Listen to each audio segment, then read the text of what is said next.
Hi friends, അജിന്ത്യ Prasad family വ്ളോഗിലേക്ക് എല്ലാവർക്കും സ്വാഗതം. മഷ്റൂം മസാലയാണ് കേട്ടോ ഞാൻ ഉണ്ടാക്കാനായിട്ട് പോകുന്നത്. എൻ്റെ രീതിയിലാണ് കേട്ടോ ഞാൻ ഉണ്ടാക്കുന്നത്. അപ്പോൾ ആദ്യം കുറച്ച് വെളിച്ചെണ്ണ ഒഴിച്ചിട്ട് അതിൽ മഷ്റൂം കഴുകി വൃത്തിയാക്കിയ മഷ്റൂം ഇട്ട് ഇങ്ങനെ അത്യാവശ്യം വേവിച്ചങ്ങ് എടുക്കുകയാണ് കേട്ടോ. നല്ലപോലെ ഇളക്കി മറിച്ച് എടുക്കുമ്പോഴാണ് അത് നല്ല രീതിയിൽ വെന്ത് കിട്ടുകയുള്ളൂ. അപ്പോൾ ആ സമയം കൊണ്ട് അപ്പം നമുക്ക് അതിൻ്റെ എന്തെങ്കിലും ഉണ്ടെങ്കിൽ അതങ്ങോട്ട് നല്ലപോലെ വേവണം. അല്ലെങ്കിൽ എനിക്ക് മസാലയിൽ കിടന്ന് അധികം വേവോ എന്നുള്ളത് എനിക്ക് സംശയമാണ്.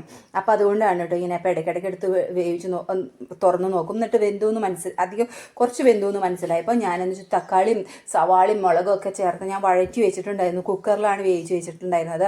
അപ്പോൾ അത് ഇങ്ങോട്ട് ഒഴിച്ചു കൊടുക്കട്ടെ. അപ്പം ഇനി ഈ വെള്ളത്തോടു കൂടി അല്പം ഈ വെള്ളത്തോടു കൂടി അതങ്ങ് വെന്തങ്ങ് മറിയട്ടെ.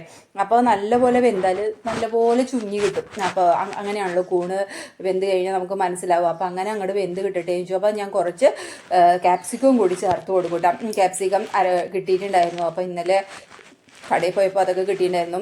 അപ്പോൾ അതൊക്കെ ഞാൻ സെറ്റാക്കി കൊടുത്ത് അതങ്ങ് മൂടി വെച്ച് വേവിക്കണ്ട. അപ്പോൾ അത് വേവുന്നോട് കൂടി നമുക്ക് വേറെ പണികൾക്കും ചെയ്യുന്നുണ്ട്. അതിൻ്റെ കൂടെ ചോറ് ഞാൻ ഇറക്കി വെച്ചിട്ടുണ്ടായിരുന്നേ.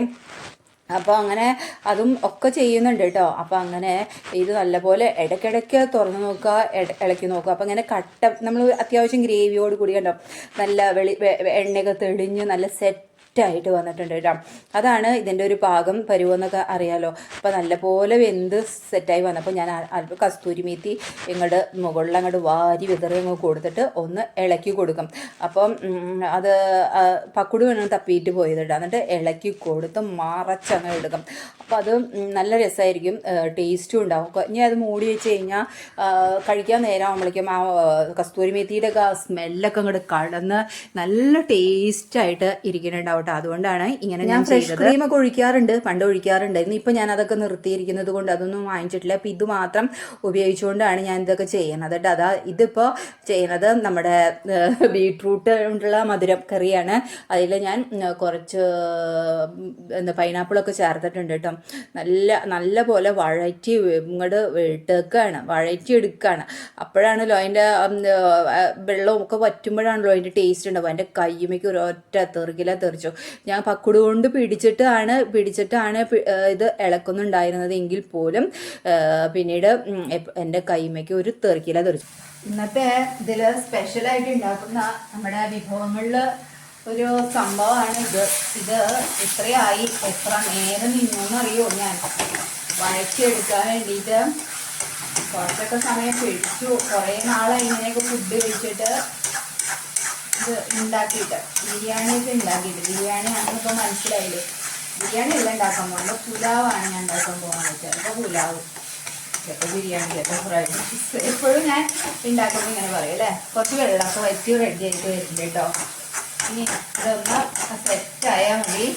അപ്പോൾ നമുക്ക് ഇനി നല്ല വിഭവങ്ങളൊക്കെ റെഡിയാക്കാം നമുക്ക് കേട്ടോ. അങ്ങനെ ഞാൻ അണ്ടിപ്പരിപ്പും മുന്തിരിയും ഒക്കെ ചേർത്ത് ഞാൻ അടിപൊളി സ്വീറ്റ് കറി ഉണ്ടാക്കി. ഇത് ഇവിടെ ഭയങ്കര ഇഷ്ടമായി. ശരിക്കും പറഞ്ഞാൽ നമ്മൾ സിന്ധു കൃഷ്ണകുമാർ, അതായത് അഹാന ഇവരുടെയൊക്കെ വീഡിയോയിലാണ് ഞാൻ ഈ സംഭവം കണ്ട്. പിന്നെ പലതരം വീഡിയോന്നൊക്കെ പഠിച്ച് പലപ്പോഴും ഉണ്ടാക്കി വിജയിച്ച് ഇത് ഭയങ്കര ടേസ്റ്റാണ്. പിന്നെ ഇതിൽ നമ്മൾ പൈനാപ്പിളും കൂടി എന്ത് ഫ്രൂട്ട് വേണമെങ്കിലും ചേർക്കാം കേട്ടോ. ഉടഞ്ഞധികം പോകാത്ത ഫ്രൂട്ടുകൾ എന്നാണ് എനിക്ക് തോന്നിയിട്ടുള്ളത്. ഉടയാൻ പാടില്ല. അപ്പം അതുകൊണ്ട് പൈനാപ്പിളൊക്കെ ഞാൻ ചേർത്തു. മാതള നാരങ്ങ ഞാൻ വാങ്ങിച്ചില്ല. ഇന്നലെ ഞാൻ പുറത്ത് പോയിട്ടുണ്ടായിരുന്നു, പക്ഷെ വാങ്ങിച്ചില്ല. അതൊക്കെ ചേർക്കാം കേട്ടോ. മാതളം അതൊക്കെ ചേർക്കാം. മാതള നാരങ്ങയല്ല, മാതളം അത് ചേർക്കാം. അപ്പോൾ അത് കഴിഞ്ഞാൽ നമുക്ക് അടിപൊളിയായിട്ട് ഒരു ഡിഷ്. പിന്നെ നമുക്കിത് ഇറക്കി വയ്ക്കാം. ഇത് സെറ്റായിട്ടോ കണ്ടോ. ഇത് സെറ്റായി ഇങ്ങനെ നിൽക്കാനേ പാടുള്ളൂ. ഒരു പിക്കിള് സ്ഥലത്ത് വിളമ്പി കഴിഞ്ഞാൽ അവിടെ ഇങ്ങനെ നിൽക്കണത്. അപ്പം അങ്ങനെ ഇത് സെറ്റായതുകൊണ്ട് ഇറക്കിയെങ്കിൽ ഇത് വേണം. ഇതിലിപ്പോൾ നമ്മൾ എന്താ പറയുക, പൊന്നേരി ആയാലും എന്തായാലും ഒത്തിരി ഈ ഒരു സംഭവം ഈ സംഭവം ഉണ്ടെങ്കിൽ ഇത് മാത്രം മതി. പ്രത്യേകിച്ച് നമ്മള് ചിക്കൻ ബിരിയാണിയോ അല്ലെങ്കിൽ മറ്റേ ചിക്കൻ ബിരിയാണിയോ അല്ലെങ്കിൽ മട്ടൻ ബിരിയാണി ഒക്കെ വയ്ക്കുമ്പോൾ ഇത് മസ്റ്റാട്ടോ. വെളിച്ചെണ്ണ ഒഴിച്ചു. ഇനി നമുക്ക് പച്ചക്കറികൾ ഇട്ട് കൊടുക്കാം കേട്ടോ. ജിഞ്ചർ ഗാർലിക് പേസ്റ്റ് ചേർത്ത് പച്ചക്കറി ഒന്നിച്ചങ്ങോട്ട് ചേർത്ത് കൊടുത്തിരിക്കുകയാണ് കേട്ടോ. ഇത് എല്ലാം ഒന്നും കൂടി ഒരുമിച്ചങ്ങോട്ട് കിടന്ന് വഴഞ്ഞു വരണം. അങ്ങനെയാണ് ഇപ്പോൾ ഉണ്ടാക്കുന്നത്. ജിഞ്ചർ ഗാർലിക് പേസ്റ്റ് കൊടുത്തു. അപ്പോൾ അത് പതിങ്ങ് പൊട്ടിത്തെറിച്ച് നമ്മൾ ഫ്രിഡ്ജിൽ നിന്ന് എടുക്കുന്നതാണല്ലോ. അപ്പോൾ അത് നമ്മൾ ചേർത്ത് നമ്മൾ ഈ പച്ചക്കറി വഴഞ്ഞു വരുന്നതിൻ്റെ ഒപ്പം തന്നെ അതും ഒന്ന് വഴഞ്ഞപ്പോൾ വന്നോളും. അങ്ങനെ ഇത്തിരി വഴഞ്ഞു വന്നാൽ മതി. പച്ചമുളക്, കാപ്സിക്കം, ക്യാരറ്റ്, ഉള്ളി ഇതൊക്കെ ഞാൻ വഴറ്റി കൊടുക്കുന്നുണ്ട് കേട്ടോ.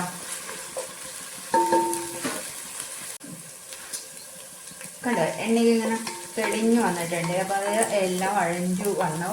എണ്ണയ്ക്ക് നല്ലപോലെ തെളിഞ്ഞു വന്നിട്ടുണ്ട്. നമുക്ക് ഇതിലേക്ക് പ്രത്യേകിച്ച് ഒന്നും ചേർത്ത് കൊടുക്കാനില്ല. ഞാൻ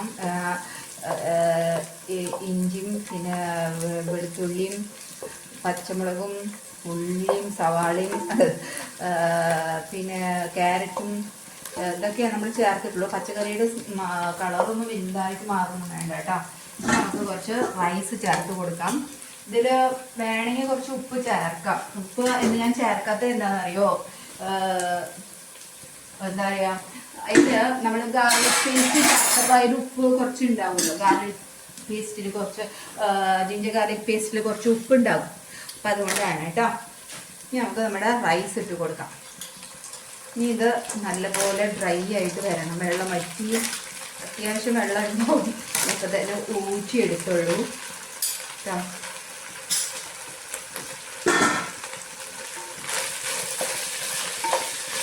കുറച്ചുകൂടി ചോറ് ചേർക്കണേ. കുറച്ചും കൂടി ചേർക്കാം ചോറ്.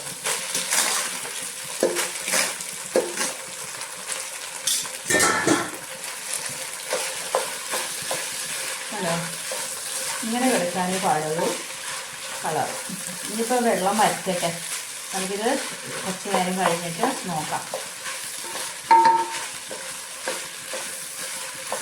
ഇത്തിരി കുഴഞ്ഞു പോയി, അരി ഇത്തിരി വെന്ത് പോയി. എന്തെങ്കിലും ഞാൻ ഇപ്പോഴാണ് നോക്കണത്.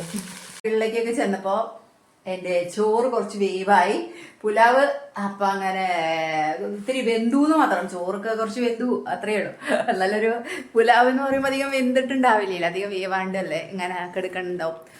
കാരണം അത് അങ്ങോട്ട് എൻ്റെ ചാടിപ്പോയി ചോറ്. നഷ്ടപ്പെട്ടു സ്ഥലം. നമുക്ക് ആദ്യം തന്നെ റൈസ് അങ്ങോട്ട് എടുക്കാം. റൈസ് ഇത്തിരി വെന്തു എന്ന് മാത്രമേ ഉള്ളൂ കേട്ടോ. ടേസ്റ്റ് വ്യത്യാസമൊന്നും ഉണ്ടാവില്ല എന്ന് വിചാരിക്കണോ, കഴിക്കാൻ പോണേ ഉള്ളൂ. അപ്പോൾ റൈസ് എടുത്തു. നമ്മൾ ഏറ്റവും കൂടുതൽ ഞാൻ എടുക്കുക ഇതായിരിക്കും, സ്വീറ്റ് ആയിരിക്കും. എനിക്ക് ഭയങ്കര ഇഷ്ടമാണ് സ്വീറ്റ്. എനിക്ക് മാത്രമല്ല എൻ്റെ കെട്ടിയവനും ഭയങ്കര ഇഷ്ടമാണ്. പിന്നെ ഞങ്ങൾ രണ്ടാമത് കോരി എടുക്കാൻ പോകുന്നത് ഇതാ മഷ്റൂം മസാലയാണ്. മഷ്റൂം മസാല അടിപൊളി ടേസ്റ്റാണ്. പിന്നെ കുറച്ചുകൂടി ഇടാം മസാല, ഈ ക്യാപ്സിക്കം. പിന്നെ എനിക്കിഷ്ടം സാലഡ് ഞാൻ ഉണ്ടാക്കി വെച്ചിട്ടുണ്ട്. സാലഡ്. പിന്നെ എനിക്കിഷ്ടം വേറൊരു സാധനം, അതുതന്നെ എനിക്ക് പാത്രം തുറക്കണം. ഞാൻ തന്നെ ഉണ്ടാക്കിയ നമ്മുടെ വീട്ടിലത്തെ കടുമാങ്ങ അല്ല ചെത്തുമാങ്ങ ചാറ്. അപ്പോൾ ഞാൻ കഴിക്കട്ടെ കേട്ടോ. അപ്പോൾ കഴിക്കട്ടെ, അടിപൊളിയായിട്ട് കഴിക്കട്ടെ കേട്ടോ. അജിന്തി പ്രസാദ് ഫാമിലിയുടെ signing off. Tata, bye bye.